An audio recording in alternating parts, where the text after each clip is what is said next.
Os peixes são animais que todo mundo conhece. Eles estão presentes na culinária, na pesca, nos filmes, em aquários e até em memes. Mas será que você realmente sabe o que é um peixe?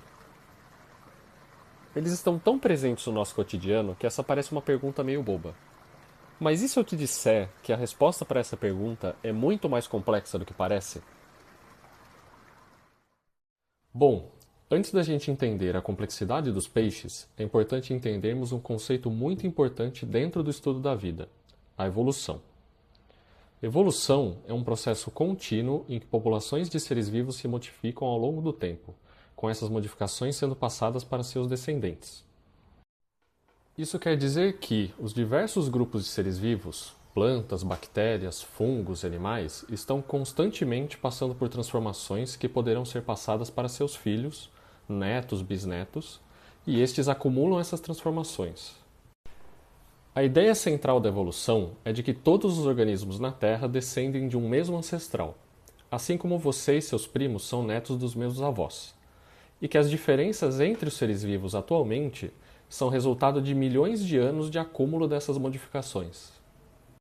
Assim, podemos dizer que todos os seres vivos que habitam o nosso planeta são parentes distantes, até os mais diferentes. E como a história da vida é organizada na biologia? E é aí que entra a filogenia, uma ferramenta para estudo da história evolutiva dos seres vivos.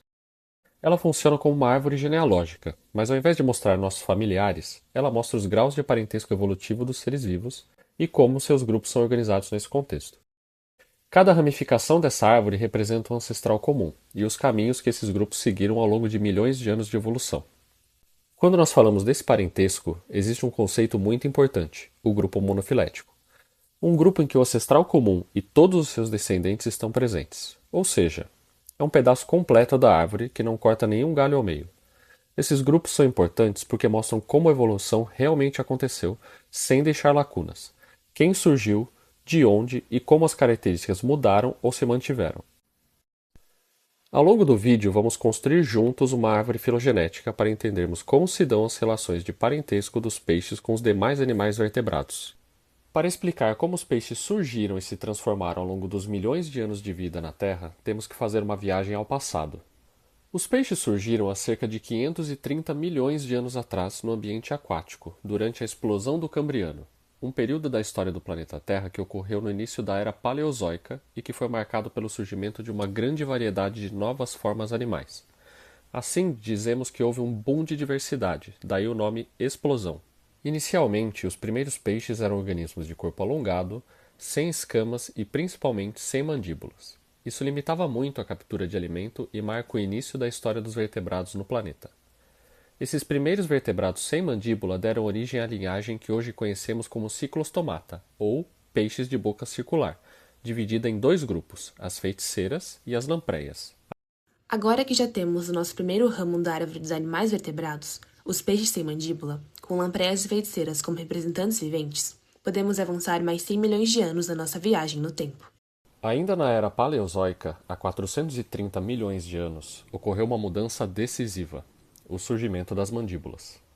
Essa inovação transformou completamente os vertebrados, permitindo aquisições como a captura ativa de presas, uma maior diversidade alimentar, aumento de tamanho corporal e mobilidade. A partir daí, surgiram os gnatostomata, os peixes mandibulados, que se dividiram rapidamente em dois grandes grupos: os condrictes, que são os peixes cartilaginosos que conhecemos como tubarões, raias e quimeras. E os osteíctes, o grupo dos peixes ósseos, que futuramente dariam origem aos tetrápodes, o grupo em que nós estamos inseridos. Além dos peixes de boca circular, agora também conhecemos os peixes mandibulados, que compreendem mais dois grandes grupos: os condrictes, que são os peixes cartilaginosos, e os osteíctes, que são os peixes ósseos. Dentro dos peixes ósseos surgiram duas linhagens fundamentais. No grupo chamado de Actinopterige estão os peixes com nadadeiras raiadas, e que hoje representam a maior diversidade e são os peixes mais conhecidos por nós, mas que não deram origem aos tetrápodes. Fazem parte desse grupo espécies como o salmão, atum, baiacu, bagre e a carpa. O outro grupo de peixes ósseos são os Sarcopterige, ou seja, os peixes de nadadeiras lobadas, que são os grandes protagonistas dessa história. Entre estes animais, se destacam os peixes Actinistia, conhecidos como selacanthus, os Dipinoi, que são os peixes pulmonados, e sim, é isso mesmo, peixes também podem ter pulmões. E por fim, os Tetrapodomorpha, que são a linhagem diretamente ancestral dos tetrápodes. Recapitulando, dentro do grupo dos peixes ósseos se dividirão os peixes com nadadeiras raiadas, composto pelos peixes mais conhecidos por nós, e os peixes com nadadeiras lobadas. Os peixes com nadadeiras lobadas, por sua vez, se separaram em 3 grupos: os Actinistia, os Dipinoi e os tetrápodes, que se originaram nos Tetrapodomorpha. Os Tetrapodomorpha marcaram o que chamamos de conquista do ambiente terrestre, em que os ancestrais dos tetrápodes atuais deixaram a água e passaram a viver em terra. Esse grupo se ramificou há cerca de 410 milhões de anos atrás, no Devoniano, sendo um grupo dividido em tetrápodes com nadadeiras e tetrápodes com dígitos. Tetrápodes com nadadeiras pertencem a linhagens já extintas, como o tão famoso Tiktaalik, animal que representa a transição da água para a terra.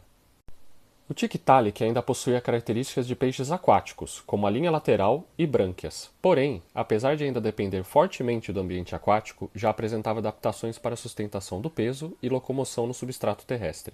É importante termos em mente que essa transição para o ambiente terrestre não aconteceu de uma vez. Ela envolveu adaptações graduais, como a maior sustentação da coluna para a locomoção, a perda das brânquias, o espessamento de camadas da pele com queratina para proteção contra a dessecação, achatamento e alongamento da cabeça e costelas estendidas mais ventralmente para sustentação e proteção dos órgãos.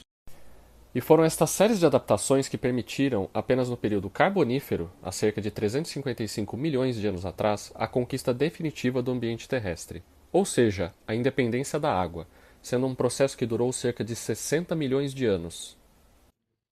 Nós vimos que os Tetrapodomorpha eram formados por 2 grupos: os tetrápodes com nadadeiras e os tetrápodes com dígitos, sendo que esses últimos deram origem aos tetrápodes atuais. Depois de percorrer essa árvore evolutiva que ilustramos, começamos a entender o porquê responder à pergunta "o que são peixes?" é mais complicado do que parece. Não basta olhar apenas para animais que vivem na água e têm nadadeiras. Esses critérios, apesar de práticos, não refletem a verdadeira história evolutiva.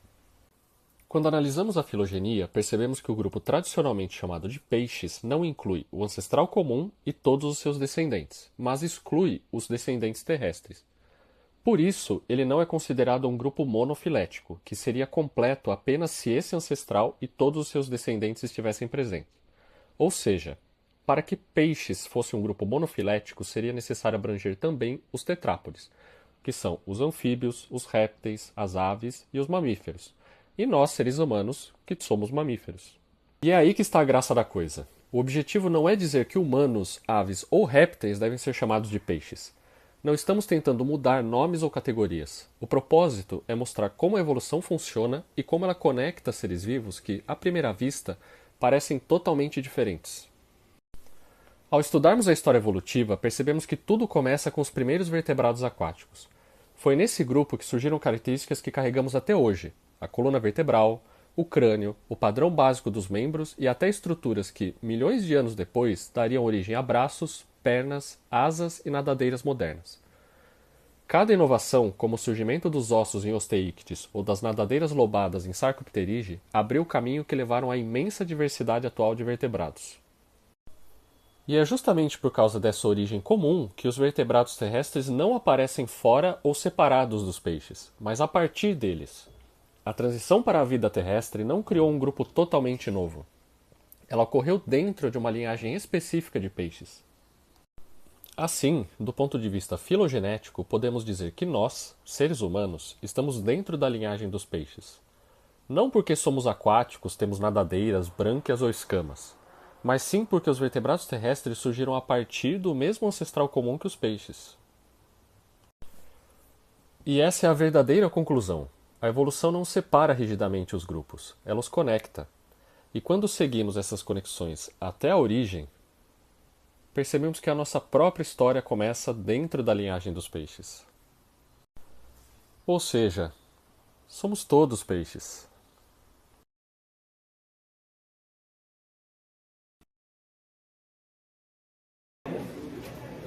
Pior que esse é o melhor momento para fazer mídias, né? Sim.